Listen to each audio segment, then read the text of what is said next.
Bien, habíamos visto en la clase anterior cómo se resuelven circuitos magnéticos, ¿verdad? Habíamos visto toda la parte introductoria, habíamos definido, bueno, definimos flujo magnético, ¿verdad? Después definimos fuerza magnetomotriz y después definimos reluctancia, ¿verdad?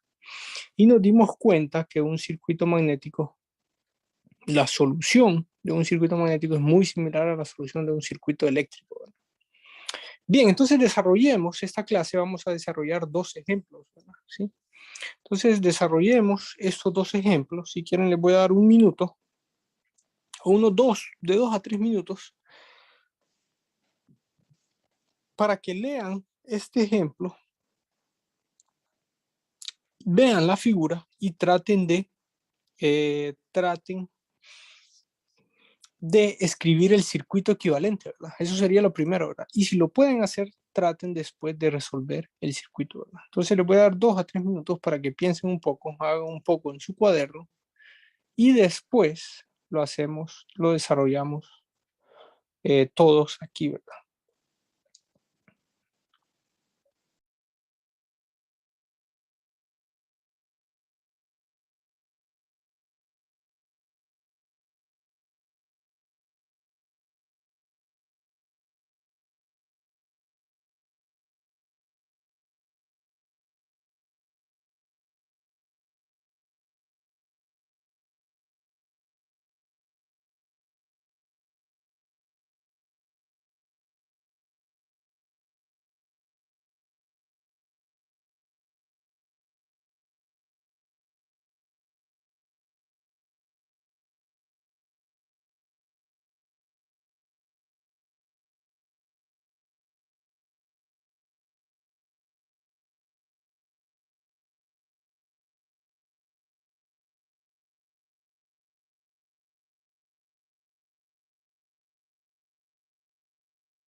Bien, entonces,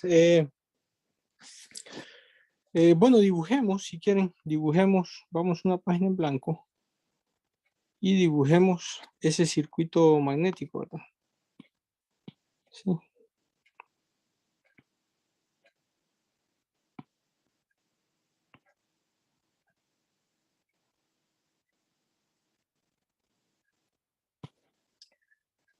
Bien, voy a dibujar la parte del centro.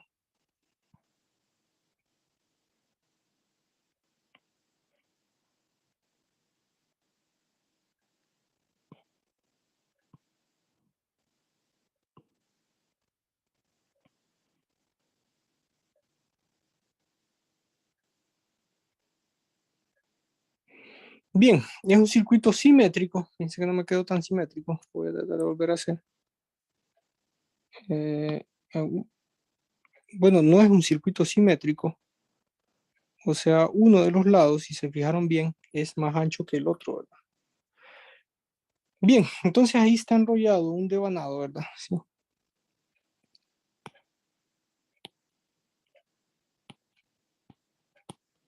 Y el cual fluye una corriente I, ¿verdad?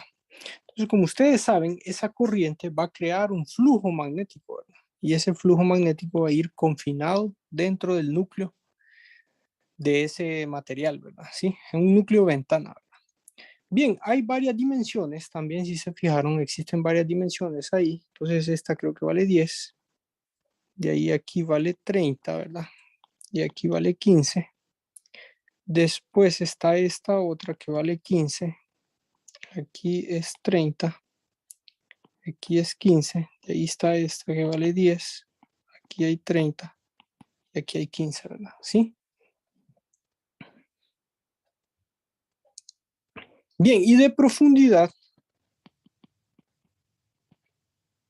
teníamos que eran 10 y todo está en centímetros, ¿verdad? Todas las unidades están en centímetros, ¿verdad? Veamos. Entonces, 10, 30, 15, ¿verdad? Sí, me parece bien, ¿verdad? Sí. Bien, entonces la primera pregunta que tenemos que hacer es ¿cuántas reluctancias hay, ¿verdad? ¿Sí? ¿Cuántas reluctancias pueden ver? No sé si alguien puede activar el micrófono y decirnos cuántas reluctancias hay, ¿verdad? Dos. Si hay dos, me parece bien, ¿verdad? Miren que, si quieren voy a borrar aquí un poco el flujo magnético. Miren que una reluctancia sería desde este punto hasta este punto de acá, ¿verdad? Y la otra reluctancia sería este punto hasta este punto de acá, ¿verdad? ¿Sí? Esta reluctancia de color azul, esta parte es otra reluctancia porque como ven ustedes, el área es diferente, ¿verdad? ¿Sí? Acuérdense, recordemos si quieren la ecuación de reluctancia. Decimos que la reluctancia se calcula con la longitud media sobre mu por el área transversal. Entonces, si el área es diferente, entonces significa que es otra reluctancia. Entonces, esta región azul, esa línea azul que ustedes ven, ven que es más angosta que toda la otra área del núcleo, ¿verdad? Así que hay dos reluctancias, ¿verdad? Bien, fíjense que alguien también puede decir, pues yo veo tres, ¿verdad? Alguien podría decir, yo veo una aquí, ¿verdad? Veo otra aquí y veo otra aquí, ¿verdad?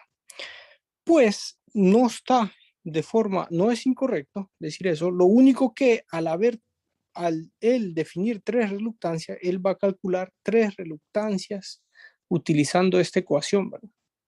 Y al final ustedes ven que esas reluctancias están en serie, ¿verdad?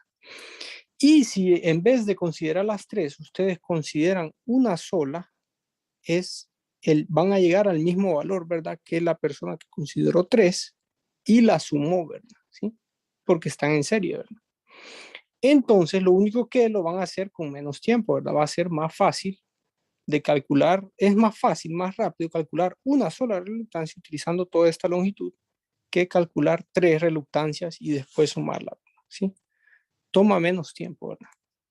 Así que lo vamos a hacer así, ¿verdad?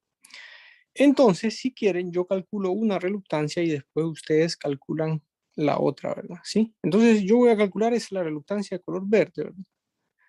Y entonces se define como la longitud media sobre mu por el área transversal, ¿verdad?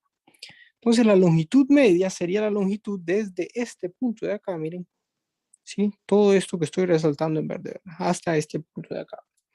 Entonces, si quieren, calculemos esa longitud, ¿verdad? Entonces, miren, comienza aquí, entonces ahí hay 5, ¿verdad? Después más 30, ¿verdad? Más 15, ¿verdad? Entonces serían 35 más 15, 50, ¿verdad? ¿Sí? Después, si quieren, voy a borrar este devanado, ¿sí? Para, eh, voy a borrar ese devanado para hacer el cálculo de la longitud, ¿verdad? Entonces, miren, aquí hay 15, aquí hay 30 y aquí hay otros 15. Bien, entonces llevamos 50, ¿verdad? 5 más 30, 35 más, fíjense que no 15, ¿verdad? Ahí me equivoqué, ¿verdad? No es 15, sino que es esta parte de acá, que es 7.5, ¿verdad? Y de ahí está la longitud, que es esta parte de acá, o sea, son otros 7.5. Así que efectivamente sí es 15, pero porque es 7.5 más 7.5, ¿verdad? Después más 30, ¿cuánto llevamos? 50 más 15, entonces son 65, ¿verdad? Eh, sí, no, creo que ahí hice un error, ¿verdad? Cometí un error, si queremos vamos a hacer la suma. Volvamos a sumar, entonces aquí 5 más 30, serían 35 más 15, 7.5 más 7.5, entonces son 15, serían 50, ¿verdad? Más 30 serían 80, más 7.5 aquí y aquí también 7.5, ¿verdad?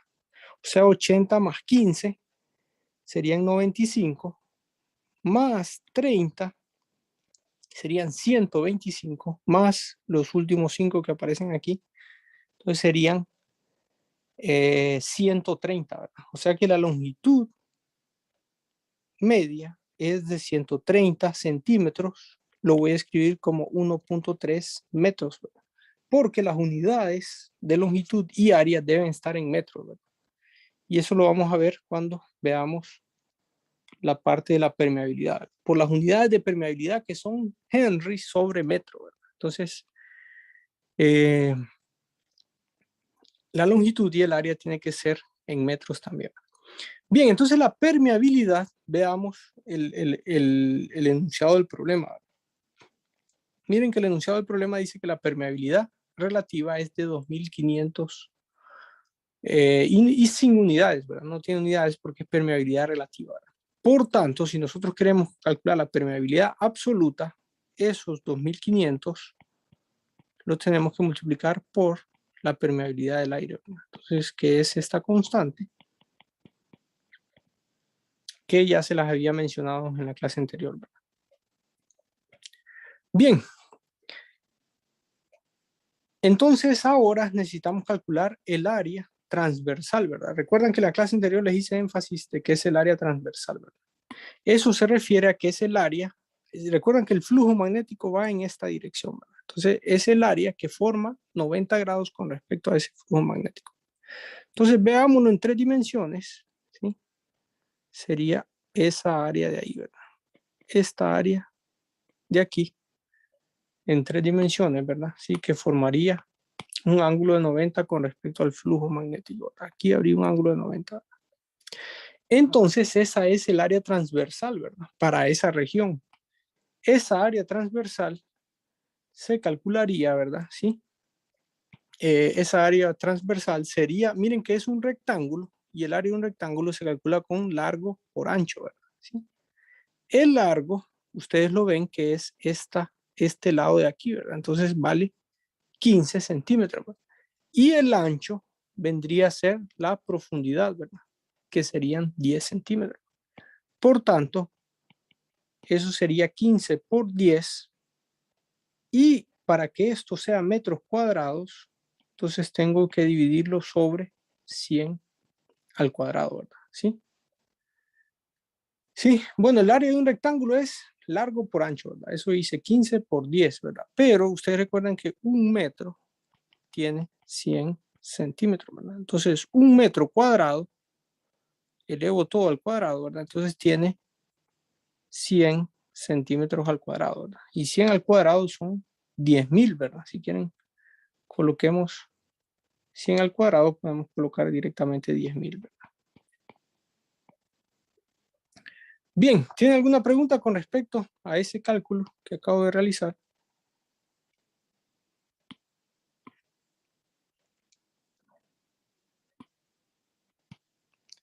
Bien, no sé si alguien nos puede ayudar con la calculadora y hacer esa, esa operación, ¿verdad? Y nos puede dar un valor, el cual va a tener unidades de amperios, vueltas sobre Weber, ¿verdad? Esas son las unidades de reluctancia, ¿verdad? Bien, no sé si alguien nos puede ayudar o si tienen alguna pregunta con respecto a esa expresión que tenemos ahí arriba.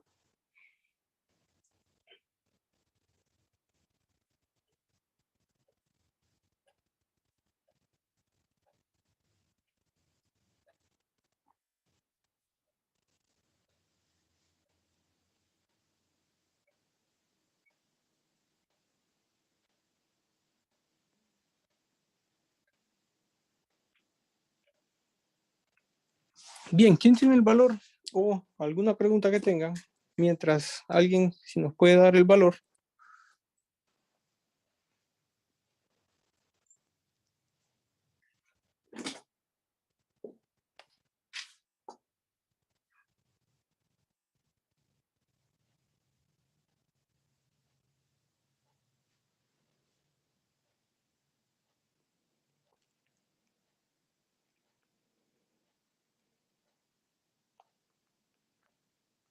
2700, 586. 2000, me parece que es más alto, ¿verdad? Dice que 27,000 puede ser. Ah, sí, perdón. 27,086. 0,86. Sí, punto. No. ¿Alguien que nos corrobore? Punto 8568. Pero 27,086, nada más. 27.586.87. ¿Cómo? ¿Alguien se nos puede? 27.586.86. Sí, ahí me parece mejor. Bueno, corroboren ese dato, pero me parece que está de forma correcta. Y si comparamos con el ejemplo que está, ese es un ejemplo del libro de Stephen, ¿verdad? Sí. Si comparamos con este ejemplo, miren que ahí tiene 27,600, ¿verdad? Eso Stephen redondea, ¿verdad? Como es el primer ejemplo que hace, ¿verdad? Lo trata de hacer de forma fácil, ¿verdad? Lo trata de presentar de una forma fácil al estudiante, ¿verdad? Entonces, por eso es que él redondea a 27,600, ¿verdad?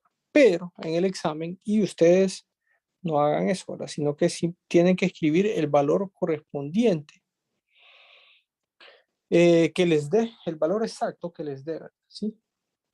Sí, entonces ese es el caso, ¿verdad? Por eso es que da un poco diferente, pero si ustedes ven la expresión de arriba, es exactamente la misma expresión a la que nosotros llegamos. ¿Sí?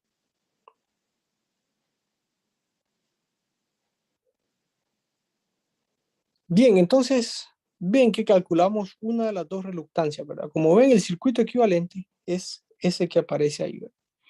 Bueno, les queda a ustedes hacer, calculen la otra reluctancia, ¿verdad? Esa de ahí, ¿verdad? ¿Sí? Entonces ahí compárenla. Y después, miren, teniendo esas dos reluctancias, si las suman, tienen una reluctancia equivalente y de ahí esa es una pequeña malla, ¿verdad? O realmente solo despejan para el flujo magnético, ¿verdad? Y les va a dar que el flujo magnético es igual a la fuerza magnetomotriz sobre la reluctancia equivalente, ¿verdad? Y van a llegar a un valor cercano a ese que aparece ahí, ¿verdad? Recuerden que Stephen redondeó todos los valores, así que no van a llegar exactamente a ese valor, ¿verdad? ¿Sí? De nuevo, ustedes en el examen y siempre utilicen todos los valores, ¿verdad? Como es el primer ejemplo, Stephen trata de presentarlo de una forma fácil, ¿verdad? Y redondea los valores. Bien, no sé si tiene alguna pregunta con respecto a este ejemplo.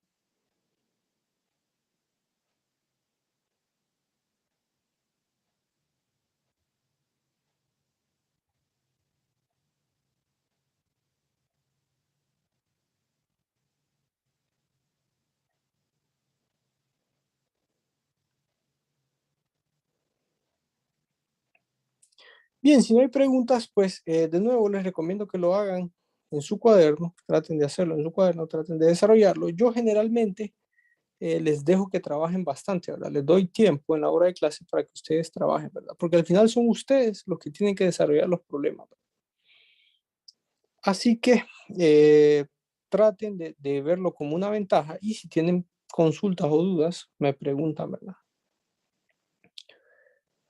Bien, ya había quedado pues esta asignación, es para el día de mañana, ¿verdad? Sí. Y la van a subir al campus virtual, ¿verdad? Bueno, acabamos de resolver el ejemplo más fácil, podemos decirlo así, y esto se puede complicar, ¿verdad? ¿Sí? Esto se puede complicar mucho más.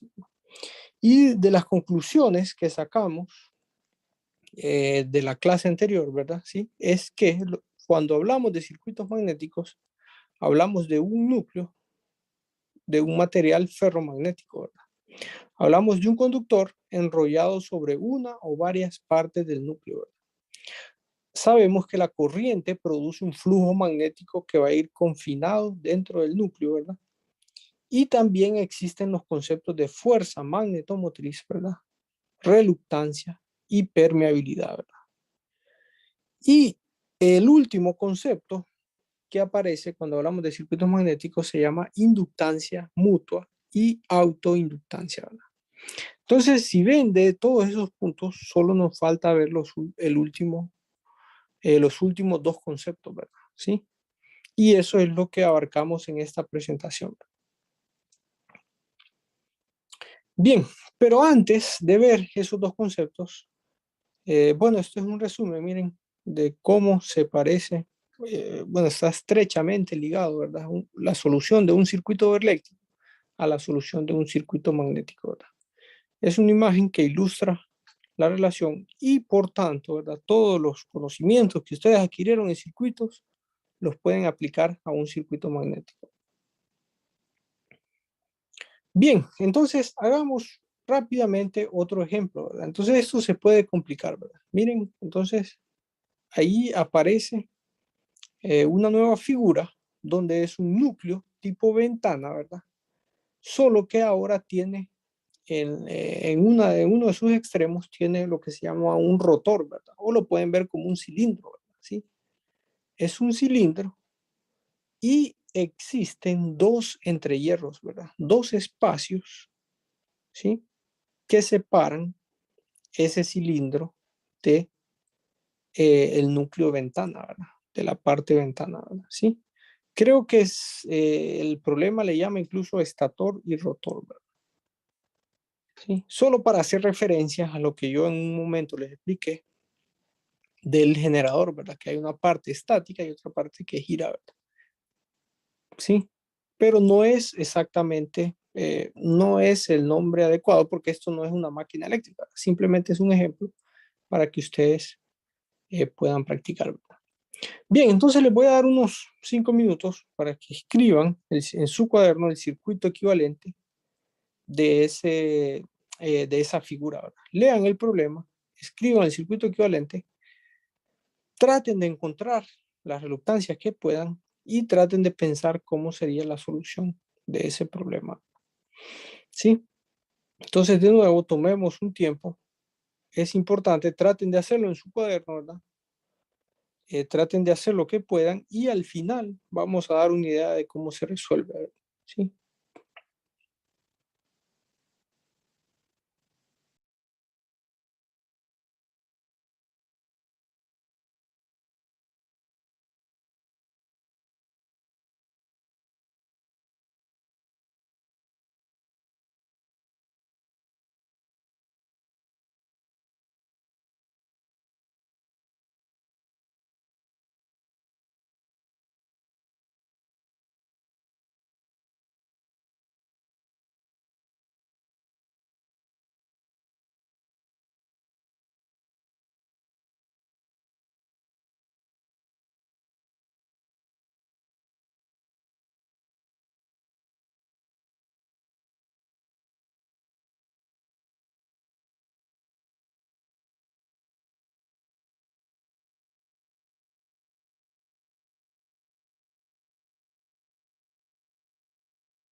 Bien, estamos de vuelta.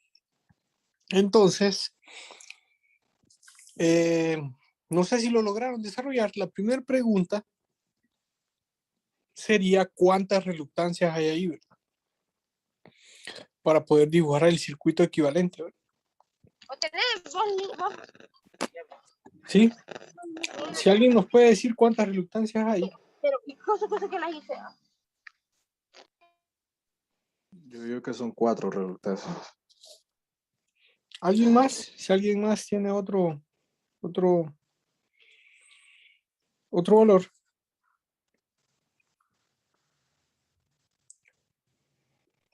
Me parece bien, ¿verdad? Me parece bien 4. Miren que está la reluctancia del núcleo, ¿verdad? De la ventana, ¿verdad? ¿Sí? De ahí hay 2 entrehierros, entonces son 2 reluctancias que van a aparecer ahí, ¿verdad? Y después está la reluctancia del cilindro del centro, ¿verdad? ¿Sí? De ese cilindro que está ahí, ¿verdad? Así que me parece que sí hay 4 reluctancias y la fuerza magnetomotriz se representa por una fuente de voltaje que está dada por N por I, ¿verdad? ¿Sí? Ese devanado que está ahí lo podemos representar como una fuente de voltaje, pero realmente es una fuente de fuerza magnetomotriz, ¿verdad?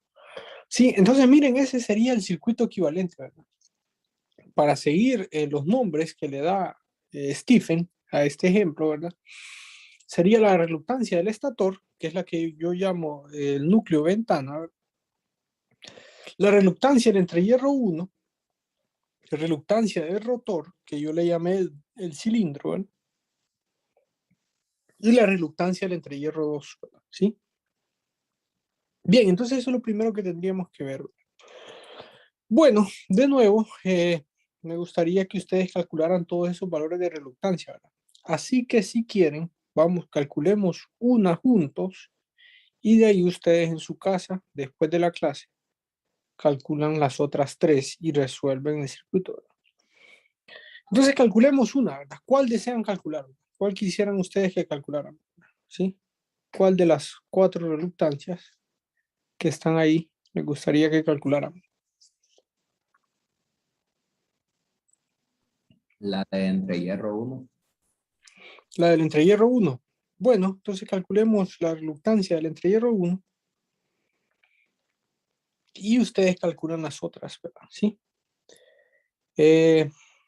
Vamos a una página en blanco, ¿verdad?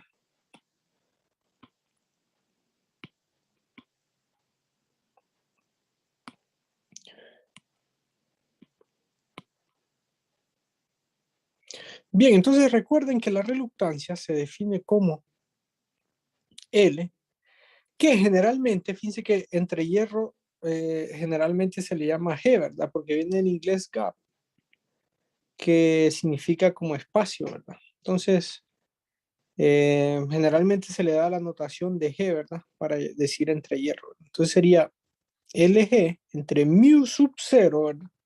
Por el área del entrehierro, ¿verdad? ¿Sí? ¿Sí? Mu sub 0 aquí porque el medio en el que el flujo se transmite en el entrehierro es el aire, ¿verdad? ¿Sí? Entonces directamente pongo la permeabilidad del medio, del aire. O sea, obviamente la permeabilidad va a ser la permeabilidad del aire, porque el entrehierro es un espacio que existe entre el núcleo y la otra parte del núcleo, ¿sí? Bien, entonces calculemos, entonces habría que saber cuál es esta longitud del entrehierro. Entonces, volvamos al ejemplo. No está, bueno, ahí está ilustrada, ¿verdad? En la figura, ¿verdad? Sí, lo ven. Dice LG igual a 0.05 centímetros, ¿verdad? ¿Sí? Me parece que los dos entrehierros tienen la misma longitud, ¿verdad? Eso habría que ver, ¿verdad? Entonces habría que ver eso. Entonces leamos un poco el problema. A ver si los dos entrehierros tienen la misma longitud. Cada entrehierro entre el rotor y el estator tiene un ancho de 0.05 centímetros, ¿verdad? Entonces, efectivamente, los dos entrehierros tienen la misma longitud, ¿verdad? Por tanto, esta sería 0.05 centímetros, ¿verdad? ¿Sí? Entonces sería 0.05 centímetros, pero tengo que pasarlo a metros, ¿verdad? Entonces voy a agregar 2 ceros más. Y esos son metros, ¿verdad? ¿Sí? Si ustedes dividen 0.05 centímetros entre 100, creo que les da ese valor que acabo de escribir, ¿verdad? Si no, me corrigen cualquier error que cometa, ¿verdad? Bien, después dice entre la permeabilidad del aire, ¿verdad? Que es una constante, donde sabemos que es 4pi por 10 a la menos 7 Henry sobre metros. Y eso se multiplica por el área del entrehierro, ¿verdad? Entonces, esa área, fíjense que si leemos el problema, ahí está especificada, ¿verdad? Y el área de su sección transversal, incluyendo el efecto marginal, es de 14 centímetros cuadrados. Bien, tengo que decir, ¿verdad? Que este es un ejemplo muy benevolente, ¿verdad? Stephen siempre, esos son los ejemplos que van a encontrar en Stephen, ¿verdad? Miren que todas las áreas están dadas, ¿verdad? Esto es un ejemplo como para entender bien el concepto, ¿verdad? Pero no es un ejemplo que les va a exigir hacer un razonamiento más crítico, ¿verdad? ¿Sí? Ven que incluso nos da el área del entrehierro, ¿verdad? No tenemos que calcular nada, ¿verdad? Ahí está el área del entrehierro, dice 14 centímetros cuadrados, ¿verdad? Y eso que habla del incluyendo el efecto marginal, ¿se acuerdan en la clase anterior que yo les dije que en el entrehierro, en los bordes, el flujo se pierde parte del flujo magnético? Entonces a ese fenómeno también se le llama efecto marginal, ¿verdad? ¿Sí? ¿Sí? Arqueamiento de flujo, ¿verdad? O pérdidas en los bordes del flujo, ¿verdad? Es un sinónimo, ¿verdad? Entonces, miren que el problema es muy benevolente porque dice que incluso incluyendo el efecto marginal, ¿sí? Cuando ustedes desarrollen problemas, se van a dar cuenta que a veces dice el área del entrehierro es tanto y debido al efecto marginal, el área se expande en tanto por ciento, ¿verdad? ¿Sí? Entonces ahí lo van a leer ustedes a medida que desarrollen problemas, ¿verdad? O a veces ni siquiera les van a decir el área, ¿verdad? Simplemente les dicen el entrehierro y ustedes necesitan calcular, obviamente les van a dar ciertas longitudes que necesitan para calcular esa área, ¿verdad? O ciertos valores que necesitan para calcular esa área, calculamos el área y después incluimos el efecto marginal, ¿verdad? De acuerdo a lo que se describe en el problema, ¿verdad? Cada problema es diferente, ¿verdad? ¿Sí?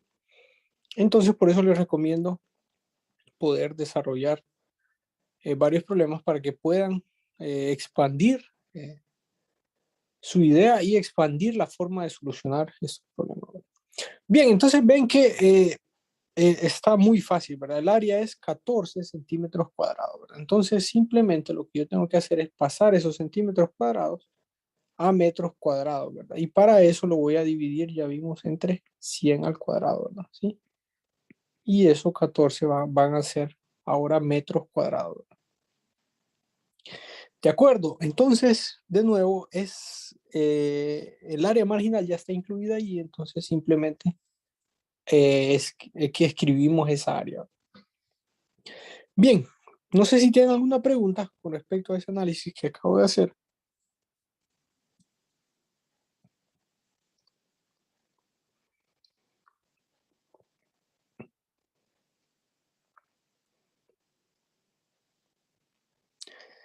Fíjense que le podemos llamar reluctancia entre hierro 1, pero sabemos que la reluctancia entre hierro 1 va a ser igual a la reluctancia entre hierro 2, ¿verdad? Porque tiene exactamente las mismas dimensiones, ¿verdad? ¿Sí? Sí, la misma longitud y la misma área, ¿verdad? Entonces simplemente le podríamos llamar reluctancia entre hierro, ¿verdad? ¿Sí? Y eso sería igual, no sé si alguien nos puede ayudar. Entonces 14 entre 10.000, si quieren hagamos esa área primero. Entonces 14 entre 10.000 sería 0.00. No estoy seguro cuántos ceros tiene 10.000. Tiene 3, 4 ceros, ¿verdad? 1 y el punto se mueve 1, 2, 3, 4, ¿verdad? Creo que esto está de forma correcta, ¿verdad? ¿Sí? Si no, me corrijan, ¿verdad? Pero el área entonces en metros cuadrados sería .0014, ¿verdad?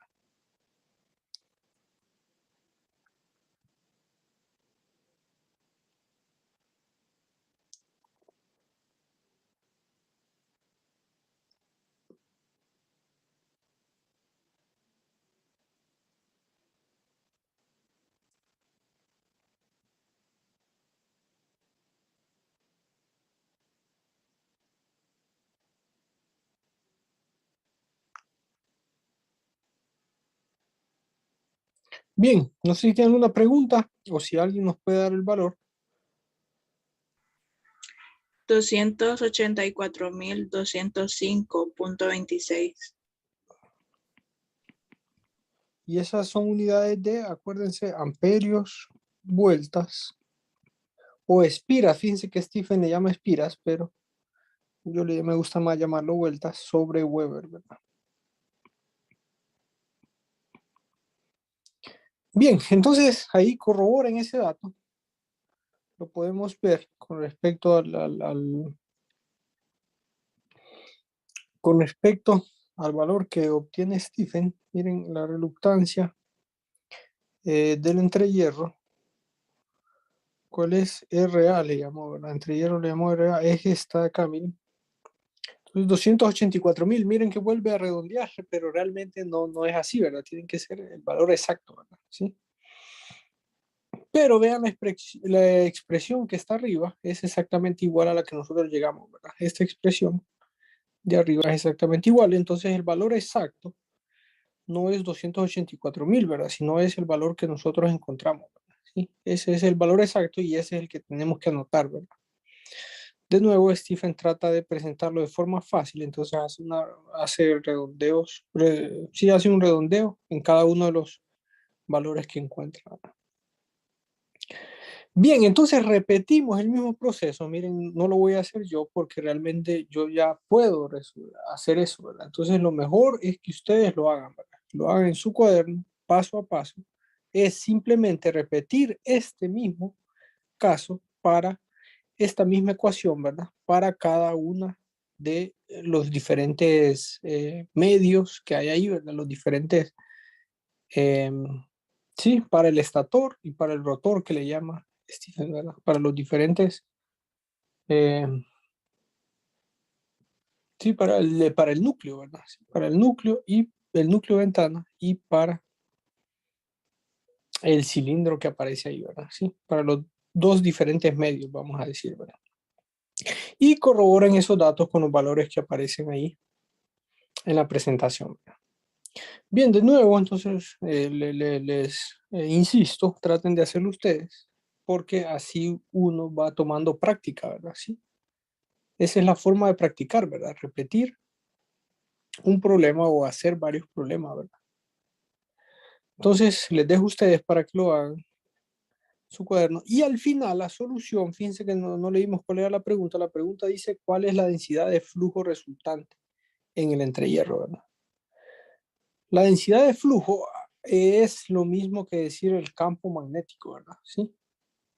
Es un sinónimo, ¿verdad? Entonces, miren que teniendo todas esas reluctancias, simplemente hacemos una malla ahí, ¿sí? Y calculamos el flujo magnético con la expresión que ya habíamos dicho en el ejemplo anterior también, ¿verdad? La de flujo, perdón, el flujo magnético va a ser igual a la fuerza magnetomotriz entre la reluctancia equivalente, ¿verdad? Porque todas están en serie, miren. Entonces simplemente sumamos todas esas reluctancias y esa sería el equivalente, nos da ese valor y al final la densidad de flujo magnético, en otras palabras, el campo magnético B va a ser igual al flujo magnético entre el área, ¿verdad?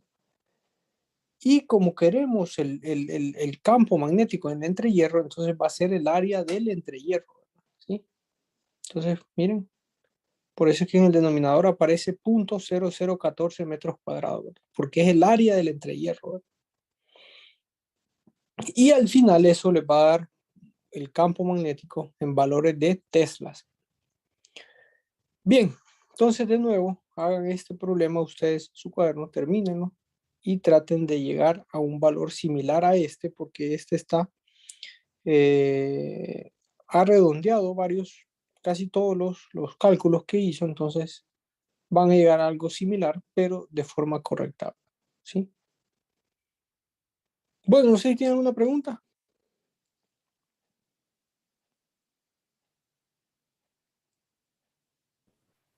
Por ahora todo claro.